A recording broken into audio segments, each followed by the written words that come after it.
નમસ્કાર મિત્રો, મારી આ યુટ્યુબ ચેનલમાં આપનું સ્વાગત છે। આજકાલ એઆઈ બહુ ચર્ચામાં છે। એઆઈનો જો યોગ્ય રીતે ઉપયોગ કરવામાં આવે તો વિદ્યાર્થીઓ માટે એ પર્સનલ ટીચર બની શકે એમ છે, એ પણ કોઈ વધારાના ચાર્જ વગર। એઆઈ વિદ્યાર્થીઓને અભ્યાસમાં કેવી રીતે મદદરૂપ થઈ શકે એના કેટલાક ઉદાહરણ આ વિડીયોમાં આપેલ છે, તો ખાસ વિડીયો એન્ડ સુધી જોઈ લેજો અને જો વિડીયો સારો લાગે તો તમારા મિત્રો સાથે પણ શેર કરજો। એક રિક્વેસ્ટ છે કે વિડીયો કેવો લાગ્યો કોમેન્ટમાં જરૂર જણાવજો, મને ગમશે।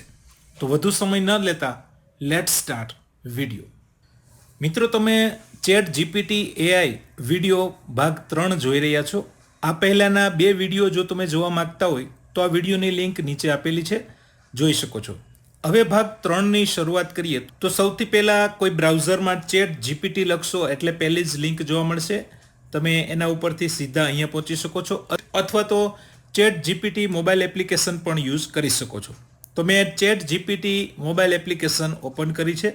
મોબાઈલમાં બેસ્ટ વ્યૂ માટે એપ્લિકેશન બેસ્ટ રહેશે। સૌથી પહેલાં વાત કરીએ કે પાઠ્યપુસ્તકના કોઈ વિષયમાં જો કોઈ ટોપિક તમને અઘરો લાગતો હોય તો એઆઈ એને સરળ ભાષામાં તમને સમજાવશે। બીજા વિશ્વયુદ્ધ વિશે સરળ ભાષામાં સમજાવો, ત્યાર પછી અહીંયા જે છેડે એરો છે તો એના ઉપર ટચ કરવાનું છે। તો હવે સૌથી પહેલાં આ યુદ્ધ ક્યારે થયું, કોણ લડ્યા એનો ઉલ્લેખ છે, ત્યાર પછી યુદ્ધ કેમ શરૂ થયું એકદમ સંક્ષિપ્તમાં સારાંશ સ્વરૂપે અહીંયા આપણને સમજાવવામાં આવ્યું છે। મહત્વની ઘટનાઓ, ત્યાર પછી ક્યારે અને કેવી રીતે યુદ્ધ સમાપ્ત થયું અને એનું પરિણામ। આવું જ એક અન્ય ઉદાહરણ લઈએ। સામાજિક વિજ્ઞાનમાં મૈસૂર વિગ્રહ એટલે શું? તો આપણી સામે જવાબ આવી ગયો છે। મૈસૂર યુદ્ધ કોની વચ્ચે થયું હતું, એમાં મુખ્ય પાત્રો કયા કયા હતા, ક્યારે લડવામાં આવ્યું હતું, એના પરિણામ પણ અહીંયા આપેલા છે અને કેમ મહત્વનું ગણાય છે એની વિશે પણ અહીંયા આવી ગયું છે। આપણું નેક્સ્ટ ઉદાહરણ છે ઇંગ્લિશમાં ટેન્સ સરળ ભાષામાં સમજાવો। સૌથી પહેલાં ટેન્સ એટલે શું એ બતાવ્યું છે, ત્યાર પછી ટેન્સના મુખ્ય 3 પ્રકાર એકદમ સરળ શબ્દોમાં આપણી સામે મૂકેલા છે। એમની નીચે ટેન્સના 4 ભાગ છે, એ પણ ઉદાહરણ સાથે, ટોટલ કુલ 12 ટેન્સ છે। ટેન્સ યાદ રાખવા માટેની ટિપ્સ પણ અહીંયા નીચે આપેલી છે। નેક્સ્ટ ઉદાહરણમાં મેં એક સંસ્કૃતનો શ્લોક અહીંયા લખ્યો છે, એનું આપણે ભાવાર્થ જોઈએ। તો સૌથી પહેલાં શ્લોક છે, ત્યાર પછી શ્લોકમાં વપરાયેલા કેટલાક ખાસ શબ્દો એનો અર્થ છે અને નીચે એનો ભાવાર્થ છે। એમાં આપેલ સિદ્ધાંત પણ અહીંયા આપણને સમજાવેલ છે। આવી રીતે તમે કોઈ કવિતાની પંક્તિઓ લખી અને એનો ભાવાર્થ પૂછી શકો। નંબર 2, શાળા કે કોલેજમાં કોઈ વક્તૃત્વ સ્પર્ધા યોજાતી હોય અને તમારે જો એમાં વક્તવ્ય આપવાનું હોય તો તમને આપેલા વિષય પર એઆઈ તમને સ્પીચ લખી આપશે, જેટલા શબ્દોમાં જોઈએ એટલા શબ્દોમાં। ઉદાહરણ તરીકે મેં અહીંયા લખ્યું છે, જંક ફૂડને જાકારો વિષય ઉપર વક્તવ્ય આપો। વક્તવ્યની શરૂઆતના શબ્દોથી આ સ્પીચ અહીંયા આપણી સામે આવી ગઈ છે, જેમાં જંક ફૂડથી થતી તકલીફો, સારા ખોરાકની પસંદગી અને લાસ્ટમાં સમાપનની પંક્તિઓ પણ આપણી સામે છે। હજી વધારે શબ્દોમાં આપણે જોઈતું હોય તો એને શબ્દોની લિમિટ પણ આપણે આપી શકીએ। નંબર 3, કોઈ વિષય ઉપર તમારે નિબંધ લેખન કરવાનું હોય તો એ પણ એઆઈ લખી આપશે। તો મેં અહીંયા લખ્યું છે, મારો પ્રિય તહેવાર દિવાળી વિષય પર નિબંધ આપો, સેન્ડ। તો અહીંયા નિબંધ આપણી સામે આવી ગયો છે। નિબંધ 150થી 200 શબ્દોમાં નિબંધ છે, જેમાં પેરેગ્રાફ પ્રમાણે નિબંધના સ્વરૂપ પ્રમાણે આપણી સામે નિબંધ છે। વધારે શબ્દોમાં નિબંધ જોઈતો હોય તો શબ્દોની લિમિટ પણ આપણે આપી શકીએ। નેક્સ્ટ ઉદાહરણ છે, માય સ્કૂલ વિશે ધોરણ 6ના વિદ્યાર્થી માટે ઇંગ્લિશમાં નિબંધ આપો। અહીંયા ધોરણ 6 એટલા માટે આપ્યું છે કે મારે થોડા ઇઝી શબ્દોમાં નિબંધ જોઈએ છે, કઠિનતા મૂલ્ય ઓછું હોય એવું। તમે અહીંયા તમારા ધોરણ પ્રમાણે લખી શકો છો। તો નિબંધ આપણી સામે આવી ગયો છે સરળ ભાષામાં, તમે અહીંયા જોઈ શકો છો। બીજું કેટલાક મિત્રોની કોમેન્ટ હતી કે અહીંયા જે ટેક્સ્ટ આવે છે એને આપણે કોપી કરીને લઈ શકીએ કે કેમ। ચેટ જીપીટીમાં જેટલી પણ ઇન્ફોર્મેશન મળે છે એ તમામ આપણે કોપી કરી શકીએ છીએ। તો એના માટે કોઈ પણ એક વર્ડ ઉપર તમે ટચ કરી રાખો 2 થી 3 સેકન્ડ, જેમ કે અહીંયા હું ટચ કરું છું તો આ પ્રમાણેના કેટલાક ઓપ્શન આવશે, જેમાં કોપી ઉપર ટચ કરીએ તો આખો મેસેજ કોપી થશે।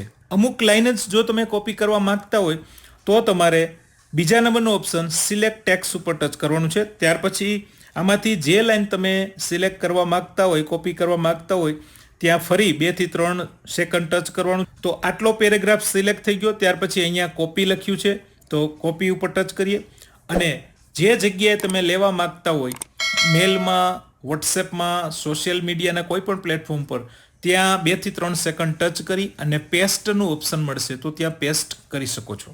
જેમ કે હું અહીંયા 2 થી 3 સેકન્ડ ટચ કરું છું તો અહીંયા પેસ્ટનું ઓપ્શન મળે છે. પેસ્ટ ઉપર ટચ કરશું એટલે 4 લાઈન જે આપણે કોપી કરેલી હતી એ સીધી અહીંયા આવી જશે. ત્યાર પછી બેક આપીએ. ગુજરાતી કે ઇંગ્લિશમાં જ ટાઈપ થાય એવું નથી. તમે જે ભાષામાં માહિતી મેળવવા માંગતા હોય એ ભાષામાં અહીંયાથી મેળવી શકો છો. નેક્સ્ટ ઉદાહરણમાં મેં અહીંયા લખ્યું છે, પ્રદૂષણ એક સમસ્યા વિષય ઉપર હિન્દીમાં નિબંધ આપો.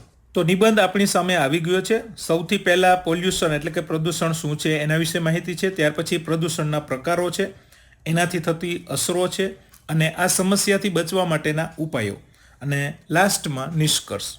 તો એક ભાષાનું બીજી ભાષામાં ભાષાંતર પણ એઆઈ કરી આપશે. કોઈ ભાષાનો શબ્દ હોય, સ્પેલિંગ હોય કે વાક્ય આપણે જે ભાષામાં લખીને જોઈતું હોય એઆઈ લખી આપશે. આવી રીતે આપણે બીજી ભાષા પણ શીખી શકીએ છીએ. જેમ કે મેં અહીંયા લખ્યું છે, સુરતમાં ગઈકાલે ભારે વરસાદ હતો. આ વાક્યનું ઇંગ્લિશ કરી આપો. તો અહીંયા તમે જોઈ શકો છો 2 વાક્ય આપણી સામે આવી ગયા છે. આ જ વાક્યનું આપણે હિન્દીમાં ભાષાંતર જોઈતું હોય તો હિન્દીમાં પણ મળી રહેશે અને આ જ વાક્ય જો આપણે મરાઠી ભાષામાં જોઈતું હોય તો મરાઠી ભાષામાં પણ મળી રહેશે. મિત્રો, સ્કૂલમાં તમારે કોઈ વિષય પર પ્રોજેક્ટ બનાવવાનો હોય તો એના માટેની જરૂરી બધી માહિતી એક જ મિનિટમાં તૈયાર આપણને મળી રહેશે. મેં અહીંયા લખ્યું છે, પ્લાસ્ટિક પ્રદૂષણ વિશે પ્રોજેક્ટ બનાવવો છે તો કેવી રીતે બનાવવો. અહીંયા સ્ટેપ બાય સ્ટેપ માહિતી છે, જેમાં સૌથી પહેલા કવર પેજ એટલે કે જે ફ્રન્ટ પેજ છે એના ઉપર કઈ કઈ વિગત લખવી એ પણ છે.